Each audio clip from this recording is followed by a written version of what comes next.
All right, folks, here today we have a guy who I was lucky enough to see him fight NIco Blachman out in Estero, Florida. And he's actually a former teammate of the most recent guest, Anthony Collins. He's up and coming. This is his first year pro in the ECHL, and that is Chris Ordoobadi. Chris, how you doing tonight, man? I'm doing great. Really happy that you had me on. And like you said, like following up Collie is a big honor. Collie was unreal for me to just as a mentor and to kind of show me the ropes in my first year in the league. It was unreal to have him on as a teammate. So to follow him up is big shoes to fill, but I'm excited to be on. Yeah, absolutely. Yeah, Collins was awesome, man. He's a great interview and great dude. I was glad I was able to see both of you guys play. Like I said, it was, I think, like one of the first games that you guys played when you were with Norfolk, because I think Florida played Jacksonville once and then it went straight to the Norfolk series. And those were some of the best battles. You guys had some wars with Florida. In the series. It was a good time. Yeah. Like we actually did really well against Florida. As a team, we started the year really hot. I think it's easy to forget that because obviously things didn't work out as well as how things started, but we went down on that road trip and we won 2 out of the 3 games, I think. We definitely did have some good battles with Florida. They're a great team. It's no surprise to me that they're in the finals right now. Oh yeah, that's why I'm excited to start. Starts tonight, finals. For folks listening, I know everybody's probably focused on the Stanley Cup, but for me, the Kelly Cup is where I'll be watching. I think I'll have it on the big TV because my wife wants to watch the Lightning game, but I'll have the iPad just sitting on my lap watching the Kelly Cup finals between Florida and Toledo. So when you grow up? When you grew up, did you start playing hockey at a young age, or were you kind of a late bloomer? Yeah, I did start playing pretty young. Funny enough, my brother was actually into figure skating when he was younger. So I was always around the rink, and I was at the rink. I was watching him. I was learning how to skate, but I saw what must have been like a high school hockey game, and I saw the high school hockey game, and I was super young at the time. And I must have been like 3 or 4 years old. And I just saw the speed of the game. I saw someone get checked into the boards right in front of me. I saw what seemed like, to me, it seemed like the NHL, it just seemed so fast and physical and whatever. And I just saw that and I was like, holy cow. I hope, maybe I could be good at this one day. And I kind of begged my parents to try it. After doing that, I kind of never looked back. Right on, man. Well, you actually ended up in the AJHL. How did that kind of come about for you? Because you were born in the U.S., correct? Yeah. So that was so I played in the Atlantic Junior Hockey League, which was there was a team actually in DC, not the Alberta. Gotcha. Right. Yeah. Yep. Yeah. Sorry, I should have specified that for folks. Sorry. Yeah. So most of the time, when you say the AJ, you think of the Alberta League, but right. I played in the Atlantic Junior Hockey League. There was a team that played out of a rink that was relatively close. Growing up in DC, there weren't all the rinks were kind of a drive, but this rink was pretty close where they had that team. And I started playing junior hockey fairly young. I started playing basically junior C hockey. Right. And there was the team that I really wanted to play for was the Junior Nationals, and they were in the Atlantic Junior Hockey League. And I played a couple years of junior C, junior B, and then eventually worked my way up and played in that league for a couple years. And then that league actually became the EHL. So I played there when it was the EHL as well. Right on. Yeah. So, growing up, you said you kind of like the hitting and stuff, the physicality kind of drew you into the game. Did you ever try to emulate that when you kind of, I guess, when you were starting to allow to be able to check at a certain age? Did you start emulating that? Because I got to see shades of it this year, like I said, and then once you went to the North Division, it's I don't think it's quite as rough as the South Division was, but you still had a couple fights up there too. Yeah. But did you start kind of really adapting that into your game at a younger age, or did it kind of come a little bit later for you? Yeah, for sure. I think there's a couple things. First of all, there's definitely a really big turning point, I think, for a lot of players when checking is introduced. And I was never I would say the most gifted hockey player by any means, But when checking was introduced, I found like this was something that I was good at because I was always like the bigger kid, you know. And when checking was introduced, I found like, okay, guys, I remember there was this one drill like where like it was like the first practice when hitting was introduced, and I remember like getting the puck, and it was like just a simple like 2-on-2 drill, but like with an emphasis of like checking because they had just introduced checking. Right. And like a kid tries to hit me, and I just like run him over and plow to the net. And I think like, wow, like the game's easier now that like everyone's going for the body instead of the puck. Right. And then like I remember like it was like a similar experience. We used to do this drill, like I don't think they do it anymore, but called the gauntlet, where basically you would just like skate along the boards and like player after player would like smash into you. And like I remember just loving that because I would just go in and just like be counter hitting every kid and just be like a wrecking ball through that. And that was like the best feeling. And like you know, as I mentioned earlier, like that first time that I saw the game, like I just saw like a lot of speed and guys running into each other, and like that's what I was like, wow, that's so cool. So like when I was finally able to do that, like it got me going, and like yeah, like this is awesome. So yeah, right on. Yeah, it's funny. It's you know, the physicality will always draw people in, no matter what. I think, you know, no matter what era you're in, you know, you see the hits, you see the fights, everybody gets drawn in. yeah. And it's just it's great. And that's why I love the ECHL this year, because it was my first year really following the ECHL. Yeah.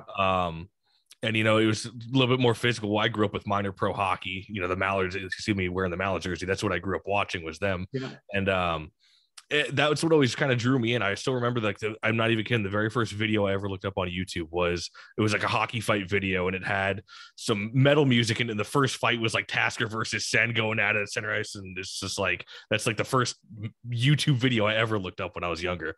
So was it Sen in the video? Oh yeah, it was Tasker and Sen. Yeah. Oh yeah. Center. His son Gunnar is actually a buddy of mine. He doesn't play anymore, but like, oh really? Yeah, because his dad is a legend though. So that's hilarious that you say that. Yeah.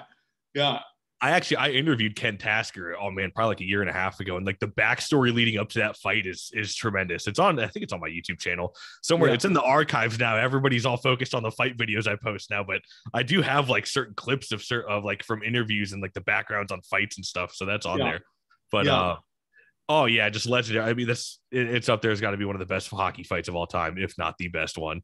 It's just unreal. And Tasker, when he's talking about it, he's like, I'm hitting this dude as hard as I can, and he's not sitting there. He's not budging. It's like hitting a fucking post. Oh yeah. No, Sen is crazy. Like if you look up his stat lines, I don't want to say it and get it wrong, but like his stat lines are some of the most impressive things you'll see. Like I think, I don't want to say it wrong, but like he was like had 1 year where it's like well over a point per game. I want to say he had 50 goals, but I may not. That may be like an exaggeration. But I think he had like 300 or 400 penalty minutes and a 50 goal season or something just crazy. So yeah, the craziest season that I've seen and I posted this a while back, and I always forget about it too. Yeah. It was 95, 96 with Richmond, 507 penalty minutes and 49 points. Just fucking weird, man. That's the one I'm thinking of. 57 games is what it was, man. That's like video game numbers, you know. That's like something you see in like NHL 22 or something. Yeah, I can't even imagine what that looks like, because that is such an outrageous number of penalty minutes and number of points. It's like, how do you balance like being in the box that much and being able to put up that many points? Like it's exactly.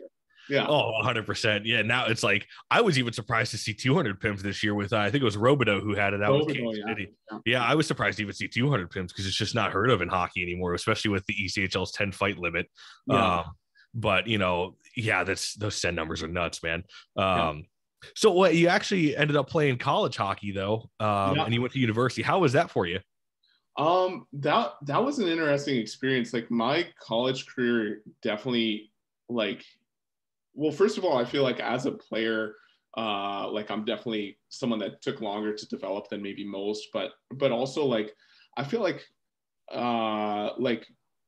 my college experience, like it definitely like wasn't the best. Like I went to Lawrence University to start. I didn't like get along great with the coach. I ended up playing 15 games, but very limited ice time, and you know, like not a lot of playing experience. Then I transferred to Newman University, and I ended up my sophomore year not playing like a single game. Like the coach just had me in the stands every single game, which was like the most frustrating experience of all time, because like I knew like from very early on I just wanted to be a hockey player, and like Right. going to school, going to college was like a way for that end, right? So that coach ended up getting fired, and we got a new coach. And that coach, like, so my junior senior year, I started to play a lot more and get more experience. But I think like the college game, like I feel like I'm more effective as a pro maybe than in the college game. But I think definitely I was someone that's very late to develop, and it took me a while to kind of figure out exactly how I could really have the game that that can really translate and be valuable. Absolutely. And one question I got to ask you too, and I always ask this if I see people who played university hockey with guys I've interviewed. Did you ever find that with the full cages and the no fights, that there was a lot of stick work at all? I've gotten, for the most part, that people seem to say that there was a lot more stick work in college hockey than there would have been in the pros, because there's no fighting and it's all cages in college hockey. Yeah, well, it's definitely, I think there is. I think you're right. But I also think that it's just the game is played very differently, because Right. especially like at the D3 level, like we only play like 20 games. So it's like a real sprint. So Right. it's like, the games are very intense. Every game like really matters in terms of like going forward, for your postseason or whatever. And that kind of ramps up the intensity of each game. And then also at the D3 level, you don't have like a lot of that top end skill that maybe Division 1 has. So every game, like it definitely, I would say, is a more physical style, but it also, like, the pace sometimes can be like a little bit frenetic, and it can be a little bit chaotic. So both with the stick work and just being pretty physical and just kind of chaotic, just like a sprint with fewer guys with really that high end skill. Not to say that it isn't there. Like, I think Division 3 college hockey is definitely very underrated. There are some definite diamonds in the rough for sure, but just I would say in general, that's kind of how it is. So Absolutely. Yeah. also, like, the other thing, sorry, like, is like, no, go ahead. You're practicing all week for 2 games over the weekend, right? Rather than like in pro, like you play Wednesday, Fridays, Saturday is typical, or sometimes even more games in there. So that's I've always said, regardless if it's D1 college or D3 college, you got to be good to play hockey for a school. Yeah. It doesn't matter, and I think people don't grasp that on Twitter or Facebook or whatever. They, you only played in the ECHL. Oh yeah, only the ECHL. It's just the third best league in North America. Yeah, it's only ECHL. Meanwhile, they got my buddy Darren and I always joke, it's like, it's coming from Mike, the Costco forklift operator, who's got to go play against Jiffy Lube at 10 p.m. on North Rink or something like that. So it's just funny to see how that goes. But like you said, there's definitely some solid players out in like D3 college or whatever the case is, even like junior B or something like that up in Canada. For sure. So it always interests me. And college hockey is something I've never really followed, so I'm always curious to see what guys say about their experience playing college. But so you actually ended up going pro, and you played 2 games for Maine. How was that, and how did you actually end up going to getting those 2 games at Maine for your first year? Yeah, so that was actually an awesome experience for me. As I said earlier, like, I knew I always wanted to play pro after, and there was a coach that I was working with. He was the skating coach for the Flyers, Slava Kuznetsov. He was like unbelievable for me. He, like, completely changed my game. He, like, made me so much of a better player when I was in college. He, like, really, really helped me out huge time. And I would work with him. I would get up in the morning, like before practice or like before class, and go skate with him, and then like I'll go to class and then have practice or whatever. Like, I was just always working to try to like get my game better, because as I said, like, I felt like I was late to develop, and I really had that goal. So he actually helped me out. He knew Danny Briere, who was the nice. And that was kind of like the Flyers connection there. So he knew Danny Briere, who was the GM at the time. not sure whether he still is, of Maine. And it was in that kind of that good little window where teams are looking to get guys from college, like kind of towards the end of the season. And I was able to go there and get some games. It was actually funny. The two games I played in was both against South Carolina. And there you go. so I don't know if you remember back then, but Josh Gratton was on that team. So was he really? Yeah. So there's some funny stories of like playing against Gratton, because he's one of the toughest ever, and he was just built different.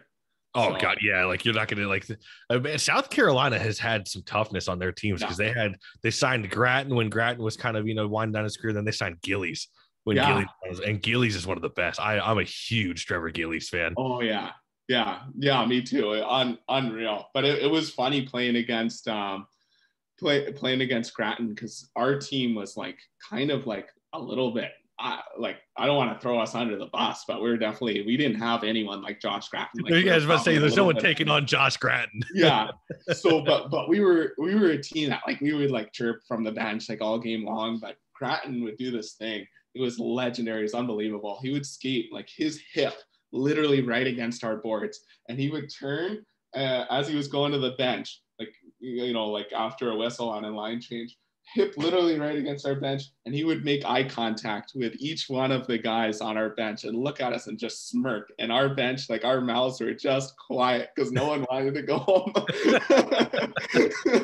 And he would just smirk at the whole bench. It was unbelievable. And even our coaches, we had a coach there, and even he, which is like not uncommon for the league, would like to kind of give it to guys and chirp at guys, but even our coach would be quiet, not saying anything. But yeah, it was pretty funny. It was pretty funny also, like there was one shift where it's funny, like if you could pull up the video, like I don't know, it's probably lost to time, but like I get the puck and I'm just driving the net and I kind of run the goalie. I end up taking a penalty for it.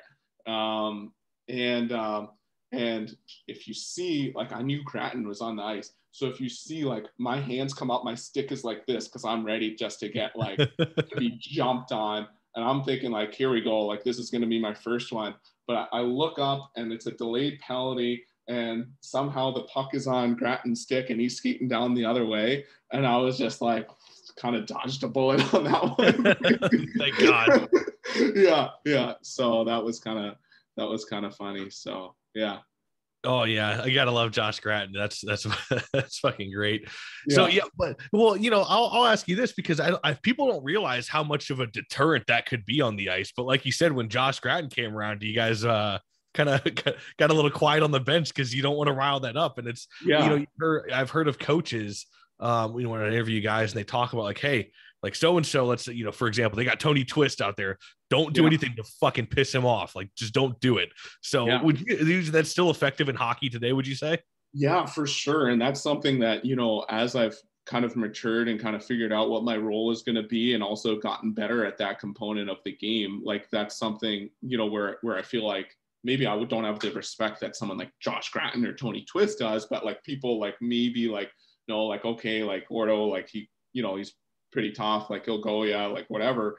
Like that's something that like I try to do is like try to create space for other guys by letting them know like, hey, like we had a couple younger in Worcester, like we had a couple younger, more skilled guys that weren't tough that a lot of teams would try to bully.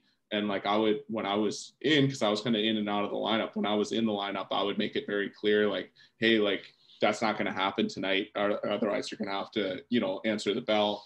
Or like in games where like maybe like if there's someone else pretty tough on the team, that maybe wouldn't have that sort of respect for me that they would do whatever they want anyways, then maybe I can toss the target on my back by running around and, getting in their face and challenging them. So I think like that ability to create space for other guys by kind of having that presence is definitely still very, very valuable in the game. And I think like if you look at like the best teams in the league, like they have a guy like that, Right. Yeah. Like you look even just like in the South, they had, you got Kyle Neuber in Florida, you got Travis Howe in Jacksonville, the Thrower brothers out in Atlanta. I love the Thrower brothers too. Fucking great dudes. And I mean, even Norfolk, you guys had yourself and Anthony Collins, Yeah.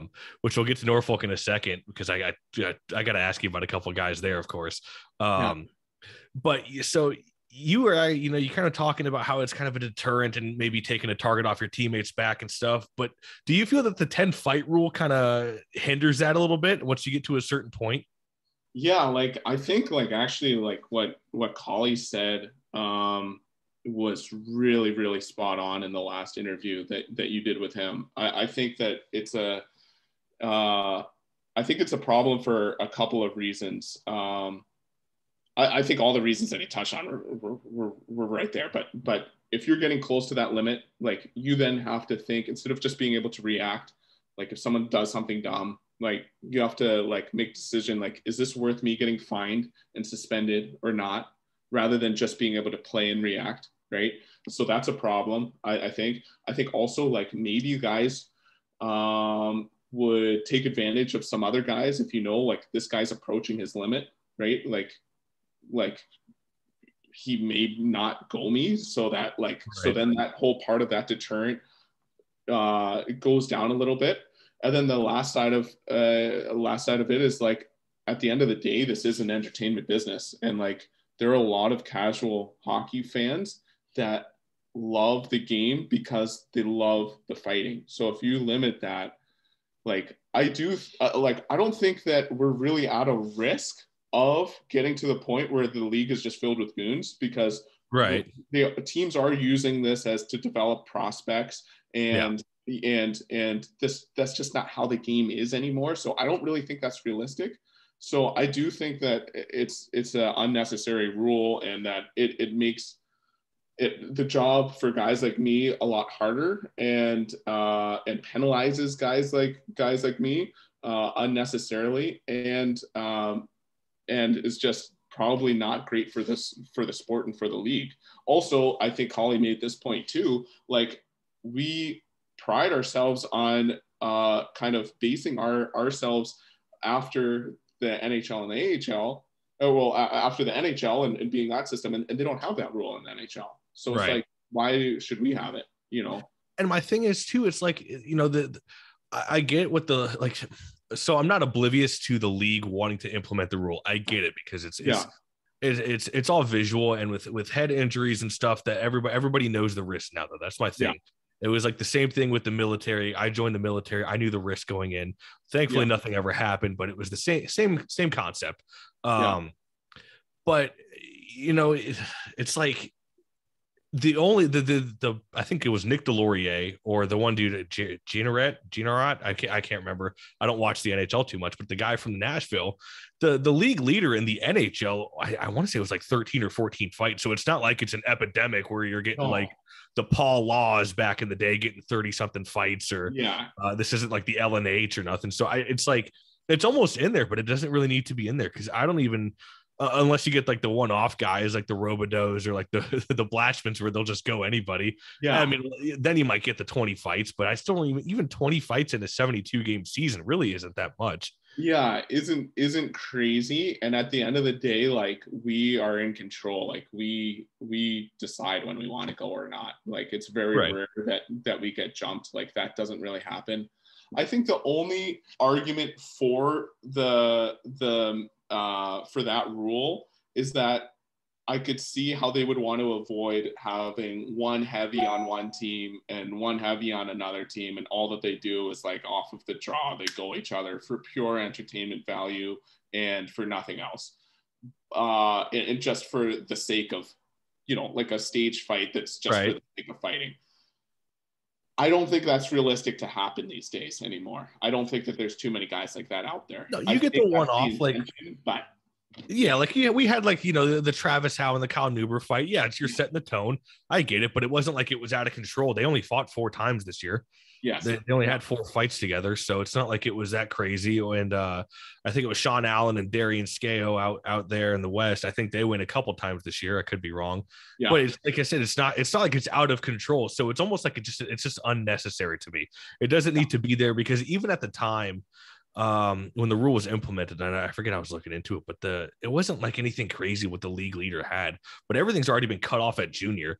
Like to get a guy like yourself even wanting to embrace the role, or like the NIco Blachmans, or like Austin Crosley coming up. Yeah. It's like it's rare. It's not like there's 40 guys lining up at a training camp to just start going. It's just like, I don't know. It's just an unnecessary rule to me. Yeah, completely. Like, like at training camp for Norfolk, it was me and Collie, and that was it. Right. Like there are other guys that will go occasionally, but it was just like the guys where it's just like, that's kind of like the guys where it's clear that will be part of their game and that will be part of their role. Like it was two, Yeah. So yeah. Well, speaking of Norfolk, we'll change the tone here, but you actually ended up in Norfolk training camp, as you just mentioned, coming from Maine, and you had a couple games out in the SPHL. But how was it getting into Norfolk? Oh, so that's actually a really funny story. So, so over COVID, I didn't play at all, and I have a really good buddy, Kyle Rhodes, who had played in the league for a while, and we were like training together, and he ended up signing with Norfolk, and he said, hey, like his stepdad is from Virginia Beach. So he has like ties to like Virginia Beach. So not far from Norfolk. That's actually where we live. All the players live in Virginia Beach. So we went down there early because he said, hey, why don't you come down? I'm heading down there early. I'm going to be living at the beach. Like, why don't you come down and see what happens? Like, we're going to have some skates. Because at this point, I had literally nothing. I called every single SP team. I called every single East Coast number I could get my hands on. No one would even call me back. So I go down there and I start skating. It was like me, Collie, Kyle Rhodes, Mackenzie Dwyer, and Ryan McGinnis, the general manager. We're all down there. And I was kind of like talking to Ryan and Collie, and they were both asking, so, hey, what's your situation, whatever. And at first they were saying they watched me play, and they're like, yeah, you can play. Like, they're like, well, we can't make any promises of any kind, but like maybe Collie can help you find like an SP team. So I was like, yeah, that would be great. Like, I'm just wanting to play. And so Collie was like, he was unbelievable. He called like an SP team, gets me set up. Like, I end up signing like a tryout agreement in the SP. And I'm like, I was like pretty happy about that. And then keep practicing whatever with those guys down there. Then Ryan McGinnis says, hey, like, you know what? Like, if you want, like, we'll give you a tryout. So like, I ended up like just with no expectations of making it, going into the camp and having a good tryout. And I guess was able to kind of show my style. And I was actually panicking because to make the team, we didn't have any preseason games like all the other teams. So what we had was a 3-on-3 game, and like 3-on-3 big ice is not my style because I like to run around and hit and whatever. But so I told Rod beforehand, like that's our head coach, Rod Taylor. I was like, hey, Rod, like I want to let you know that like this really isn't my style, but I'm going to give it my all. And like, I'm going to try to show you what I can do. So I ended up going out there and just running around. I crushed Noah Corson like with his head down and just ran him over. It was like a real buddy of mine. I love Corson, but just ran him over. I caught Ryan Cook, a defenseman, with his head down, ran him over, and it was just really just like running around, hitting, playing physical. I had a couple goals, and that ended up being good enough to be able to stick. So, hell yeah. Yeah. Yeah. That's awesome. Well, you brought him up earlier, but did Anthony Collins did he give you any fight pointers at all by any chance? Yeah, he did. I'm actually glad that you asked me that. So actually before training camp even starts, we went into the Scope. That's the arena that we play at. And he got a couple of old jerseys out, and he got some boxing mitts and some hand pads, and we were practicing. Me, Kyle, and him were practicing fighting, and he was showing drills, showing us good grabs, showing us techniques, showing us times to like look for the punch, how to stay safe, like going through it and giving us all this stuff, which was unbelievable of him, because he could have easily said, you know, hey, like this guy, like I know that this is going to be part of his game, but like this is my game, like, you know, for like he can figure it out on his own. But he wasn't at all like that. Before I'd even made the team, he was like already showing me pointers and giving me all of his experience. So I really owe like a lot to Collie for being such a good teammate and being such a good, generous guy with his time, and, you know, and showing me the ropes kind of early. That was unbelievable. Yeah. That's awesome, man. Yeah. I always love hearing about different, because it's like, it's there's no other way to really train for a hockey fight other than on the ice. You could do it as whatever you want off the ice, but it's not going to quite replicate it. So I'm always curious to see what kind of drills people do, because I remember there was stories of Doug Smith when he was a coach for Providence, literally brought in just to be a fight coach, and they'd hang the heavy bag from the scoreboard at center ice and start throwing hands at it at center ice. So I'm always curious to see what goes down like off the ice, because it's such a unique aspect to the game that I like I said, you can replicate it as much as you want off the ice, but until you're actually doing it on the ice, I feel like it just can't be replicated. Yeah, for sure. And, you know, I had done a lot of work off the ice as well. I had done some boxing and some kind of mixed martial arts training. Actually, a really good buddy of mine is a mixed martial art fighter. He fights in like the minor leagues. It's called Art of War cage fighting. And like he's a pro fighter, and he taught me a lot. I spent like a lot of the time during COVID just working with him, and he was teaching me, you know, a lot of stuff on, you know, different grabs and how to throw a punch properly, and, you know, a lot of different stuff like that, like how to manipulate weight in the grab, and a bunch of different stuff like that, a lot of different techniques. But still, like, Collie was awesome at kind of taking that knowledge that I had, and obviously all of his experience, and saying like, yeah, this is how this works on the ice, because it is a way different experience, you know. So yeah, for sure.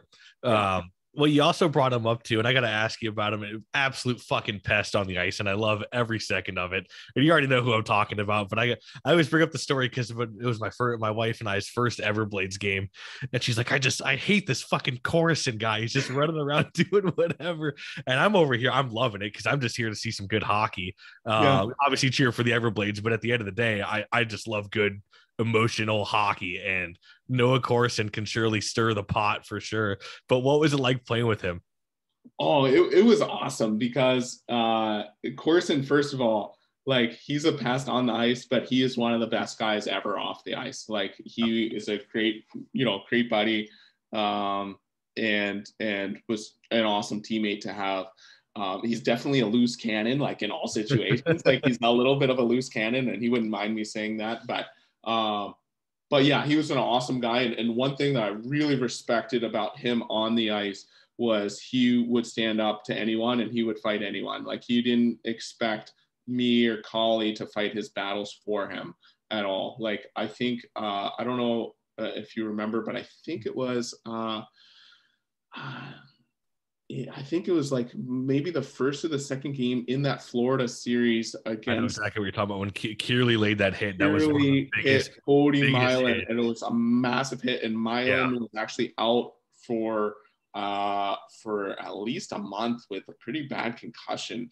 Corson immediately drops his glove, and that is just a massive size difference. And Corson, like, despite being so undersized in that situation, he held his own in it.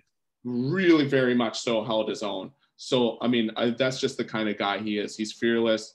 Yeah, he's an agitator for sure, but he's a fearless, and he doesn't expect other guys to fight his battles, you know. And he had a terrific year offensively too. I forget how many points that he had, but he had, like, you know, like, I want to say 40 points or more. So yeah, hell of a player. That's what you want. You want a guy who can score goals and get under the opponent's skin.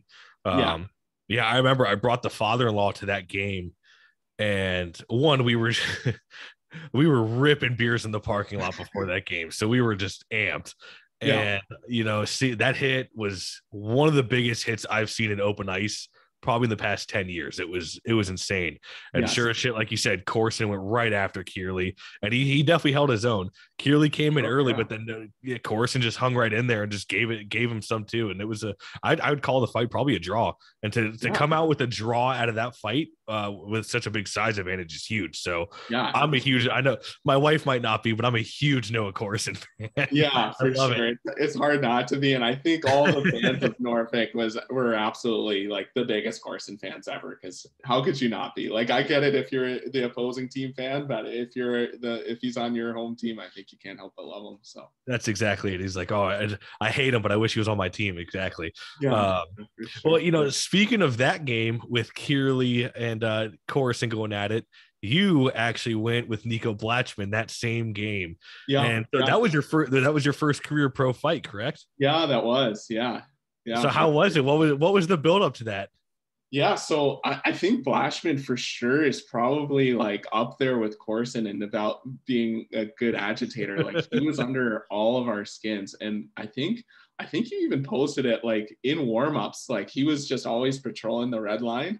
And the game before, that was me who posted. I was like, yeah, you posted that. Yeah, I was taking all the video. I was like, because I haven't seen that in hockey for years, because like, NHL just isn't like that anymore. And I'm like, who the fuck is this Blachman kid coming out of the QMJHL out of nowhere? Like he's like, because I stood next to him. I met him at the one of the fan club events, and I met him. I said next to him, I'm like, fuck, I've got like probably 100 pounds on him. And this dude is just sitting out there patrolling the ice. I'm like, this is unheard of. Yeah. So I caught it on video. Yeah. So I think the game before, he was just out for warmups. I think they scratched him after warmup. Yes. But he was doing the same thing. So it's funny, like if you watch that video, he's patrolling the red line again, and Colley's going up, and I'm like shoulder to shoulder with Colley, because I'm like, hey Colley, whatever you do, like I want to learn the ropes. I'm gonna be right there with you. So we're both talking to him and you know, just chirping back and forth, and you know, he's chirping me for my skating ability, which I hear all the time, and like, like we're chirping him, and like he was just getting under all of the guys' skins, like just you know, running his mouth, being a past, you know, like, which is his job, like doing exactly his job. And you know, we would go into the locker room, and like even like going into the locker room, like he'd be yelling down the hall at us. So he was just like under all of our skins, and like we were even like distracted in the locker room, like, you know, like the guys were like saying like who's gonna goal that guy or whatever, and I was like, hey, like I want to go him, like Colley, like if you want to go him, I get it, but I would love to go him. And Colley was like, yeah, for sure, like I'll let you have him, like take care of it in the first period, and if you don't, then he's mine. I said, okay, perfect. So it was funny, like I had one shift, and he was getting off at the time. This was like I want to say like 3 minutes into the game. He was getting off, and I'm like, stay out, like trying to egg him on. And he goes to and changes, because it was that like a whistle, they were doing it. Right. I was hoping like maybe like that would obviously be a huge advantage to me, like catching him when he was tired. But like I was thinking like, yeah, like let's maybe, you know, trying to egg him on to get that, but that didn't end up happening. So the next shift that I had, we were yelling at each other on the bench. I was yelling like, Rod, put me out whenever Blachman's out. I was yelling at Blachman. I was like, Blachman, tell your coach, like, whenever I'm out, you better be out there, like, whatever. Like, we were just like chirping on the bench. And so we were going out, and for one shift, and we were both out there, and it was a center ice face-off. Yep. And so he lines up against Colley initially, and I'm like pissed. But I guess they didn't have it right, and it was a TV timeout, so the ice crew came out. So I like told Colley, hey, like we're switching. I'm lining up next to Blachman, and we're gonna go right off the draw. And it was funny because all the guys on the team knew exactly what was gonna happen, and they were all, I could feel like their tension of like everyone was like kind of like on our bench was tense, being like, oh, I wonder how Ordo was gonna do. But like I remember being like, seeing how tense everyone else was, and I was like, guys, relax, like it's gonna be fine. And like I was like really relaxed and just like ready and like kind of like excited for it. And right off the jaw, like Collie said, like, you have the reach advantage. So like, just might as well go in first and establish a good grab and then go at it. And that's kind of what I did and was able to do pretty well. He ends up switching left at one point, and that kind of opened him up where I hit him with a pretty big right, actually like pretty hard. And like, if you notice, like I paused for a second, I couldn't believe that he stood up after that. Like he's just such a tough kid that he stood up, and then and hit him a couple more times, like land what I felt like was a couple good ones. And then like I got like a little bit tired at one point, so I like grab up top and like I use like my strength to like kind of like pull up and pull down, so it kind of like comes like forward. And then Collie was unbelievable. So Collie was like my corner man through this whole thing. Like he was like coaching me, so it was awesome. So all I hear is Collie yelling at me. He says, "Ordo, uppies." So I start like giving him uppies, like land a few, and he throws one at, like, it was pretty good. Like he hits me like with a body shot, I think. I'm like, I feel like it's not too bad. Like I got pads on, and then like he hits me with one that I think was actually like one of his better shots. And then like at the end, like I just hit him right over the top and I end up falling on top of him. But yeah, it was a pretty cool experience because there's a lot of anticipation to that fight. And then it was pretty cool having Collie kind of like coach me through my first one and just give me all that advice was pretty cool. I don't know if you can see in the video, but the ref is like waving off Collie, like, "Collie, get out of here." And Collie was just like standing there like yelling instructions to me. So it was awesome. Exactly. Yeah, he's sitting there. Confidence. I was because like I said, I was there for that game, and I already knew something was going to happen, so I already had the camera ready to go.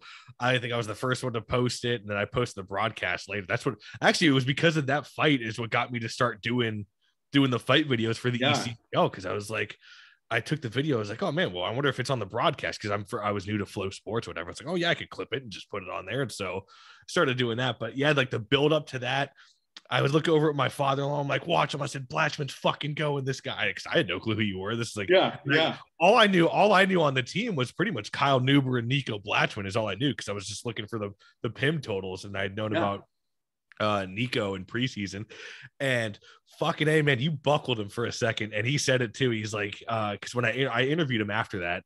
And I'm planning on getting him on again next week to talk. But yeah, he's like he fucking buckled me, and he said he ended up actually on the way to the box. He thanked the linesman for not jumping in so he could keep going. But yeah, you tagged him, man. He's like that was a tough hit.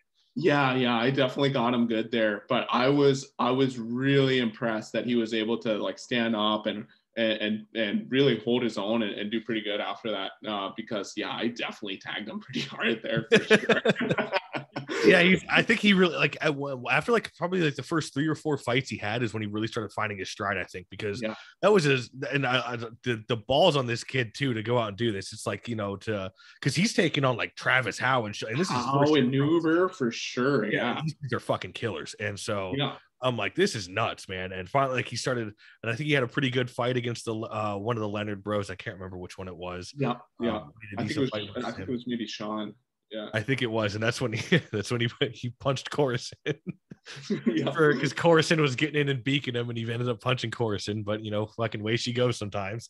But yeah, that was a great fight, and I remember my father-in-law and we were just jacked to the gills after that. We were pumped, dude. That was a great fight. Yeah, and I remember trying to post the video really quick. One, I was like I said, slightly under the influence, and I'm sitting there, I'm like, how the fuck do I spell this guy's name? Because I think if you look on like a couple of my videos that I have posted of you, I think I spell your name like 3 different ways on the last name, which I should know better because I have a long last name myself. My last name is 11 letters, and so people mess it up all the time. But I totally messed up your name. But I was like, oh, I got to be watching for this Ordoobadi guy now. So now I'm always checking game notes for your stuff after that fight. So it was awesome, man. And what a great first pro fight, I'll say. Yeah, it definitely felt really good to have that one under the belt, and it gave me a lot of confidence. And again, like, I feel like I've been talking about it a lot, but like it was really nice to have Collie right there, just kind of like showing me the ropes just like he had from the very start. So yeah. Absolutely. Well, you actually ended up in Worcester at the end of the year here. Yeah. What was how'd you like playing in Worcester? So I loved the coaching staff there. I think the organization was good. We had a great group of guys. It was really kind of disappointing. We ended up missing playoffs by like the slimmest of margins. Yeah. And I really thought that we were going to be a playoff team. It really seemed like we were going like in that direction, and we were holding on to third place in the division for a while. But there's definitely a huge difference between the North Division and the South. Definitely the North, I think there's many fewer tough guys. But I think like there's definitely really good hockey. I think there might be a little bit more skill in the North and a little bit more speed. But it was a good experience, especially when I first got there. I was playing a ton. That was kind of like peak COVID for us. So we had a bunch of guys up in the American League. We're a dual affiliate. So we had a bunch of guys like up in both Springfield and Bridgeport. And so when I got there right away, I was playing a lot. So instead of being like out there 3 to 4 shifts a game, like I was playing like 15, 20 minutes of ice. And I was even like, playing like a little bit of special teams too, which was nice. But yeah, it's definitely a little bit of a different game up there, but I definitely really enjoyed it. And I thought the coaching staff was unbelievable. So yeah. Awesome, man. Well, one last guy I'll ask you about, and I'll let you get on your way here. But did you play? I know I think he went to Orlando, but Ross Olsen. Yeah, Ross. How was it with him? Yeah, so he's awesome. Like he's an unbelievable guy, unbelievable teammate. He's one of our captains there, and also really tough, and just has a really long reach, and he uses that reach really effectively. And he's another guy that he will go anyone. Like you saw, he fought Travis Howell. He got called up to Providence kind of after the season was over, and he had some good fights up in the American League against some really tough guys up there. So he was great. I think like I don't want to take too much credit or anything, but I felt like sometimes I could take the pressure off of him a little bit when I was up there, because it was like if there was ever something that happened, like maybe I could deal with it, or like I could be that presence or play that role a little bit, and I could let him focus on scoring and doing the things that he does offensively, because I think he was like top in the league in terms of power play goals, and I think he had, it seemed like he was scoring every game. Like he just had a bunch of goals. So I think like what I hope and I think I was able to do is like I was able to give him a little bit of space and let him take a little bit of the pressure off from that side of things when I was there and when I was out there with him. But he was unbelievable. It was really a shame that we ended up trading him, and then not the player that we traded for ended up not reporting. He had like a wife and kids, and I guess he just didn't want to come with that little of the season left. So that was ended up being kind of a pretty big, pretty big blow to us, because he just was so valuable, adding that element, but also being able to score on the power play and just being a really solid player that just plays the game the right way and really contributes in every aspect. So. Yeah, for sure. I want to say I could be wrong, but I think my buddy Joe over the Coliseum Chronicles podcast, I want to say he actually interviewed Ross like forever ago. Yeah. So I encourage people to go check that out. I could, like I said, I could be wrong, but I want to say I'm almost positive he did. But that being said, man, so what are your plans for this off season? What do you got going on? Are you going to do some like off ice training and getting after it a bit? For sure. Yeah. Like I really try to take advantage of my off seasons. I think like it's a huge opportunity to like get better. So I definitely want to get, bigger, faster, stronger in the gym. I want to be on the ice. I want to definitely work on my game, refine my game a little bit more. Especially like I want to get better, like finishing around the net, so that maybe I could, now that Ross is out, like I'm hoping to go back to Worcester, obviously. So maybe like I could kind of have that sort of little bit of a role, or at least maybe try to fill in his shoes a little bit. But then also I also really want to work on, the fighting side of the game too, so I can just continue to be better and refine my game there, be able to be more comfortable in different situations, be able to work on my grab more, be able to, like get better at switching and going lefty, just be more versatile and be just an overall better player and fighter, and just really make my game better in every way that I can. So just really try to take advantage of it. It's really my goal. So for sure. It's I was gonna say it's a shame you're not still in Norfolk, because where my wife and I moved up here in North Carolina, Virginia, the border is like an hour away, and so Norfolk's only like 3 hours away. So the plan is down the line, once the next season comes up, when Florida plays, I think we're gonna go take a road trip out there, and then if Nico lands on a team, we'll end up going to if he's still in the south of it. Well, no, that just got changed because of the Savannah Ghost Pirates coming in. That's right. It's not going to happen. So we were, that's right. Fuck, it's not. I just thought about that. Yeah. But yeah, our plan was before, because until they realigned the divisions for Savannah coming in, that's what our plan was, to go up to Norfolk and catch some games. But yeah, it looks like we might have to go down to Greenville or South Carolina for the Stingrays. So yeah, that goes. But yeah, man, best of luck to you this coming season. I appreciate you taking the time to come on the podcast, and also I appreciate you dropping the gloves with Nico and going at it at center ice to give me and my father-in-law a good fucking good time at the game. Absolutely. Yeah. Well, honestly, thank you so much for having me on. It was it's definitely an honor to be on, and I really, really love what you do, posting up all the fights. It makes my job way easier because I can do my homework on guys. Oh yeah, I was about to say in my notes here, as I forgetting, I meant to ask, are you a big video guy? Do you like going back? Massive. Yeah. Like I definitely want to know whatever, like I think every guy will probably tell you that. Like I want to know what everyone's tendencies are, whether, at the most basic level, whether they're a lefty or a righty or but yeah, I'm on the YouTube page every single day. I'm watching every single fight. Like I'm probably I'm subscribed, like I have the notification bell. Like I'm watching all the fights for sure. So yeah, well, see, I think I'm gonna try to do it tonight after the playoff game between Florida and Toledo. We'll see how that goes. That game starts in like 2-3 minutes. Yeah. But after that, I'm going to end up going back, and I got to go. I'm trying to finish this. I was going to do it while I was in the mountains this past weekend, but the Wi-Fi was so bad I could not do it.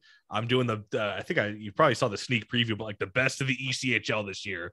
And then I'm going to end up doing like, Anthony Collins year 2022, NIco Blachman 2022, whatever. So like I'm gonna end up making compilations for all these guys, but just takes a little bit of time. So when I'm not getting paid full time to do the podcast and YouTube, it's a little tough.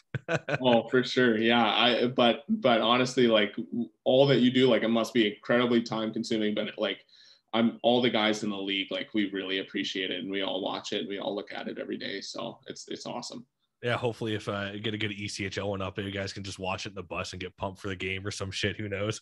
Oh, yeah, for sure. But Chris, thank you so much for taking the time to come on the podcast. And I'm looking forward to seeing what you bring to the team next season, whether you're in Worcester or wherever you may land. I'll be following your game notes and the box scores closely. So I appreciate you taking the time to come on the podcast, man. Absolutely. Thank you so much for having me. For sure, man. You have a good one. You too. Bye. Bye.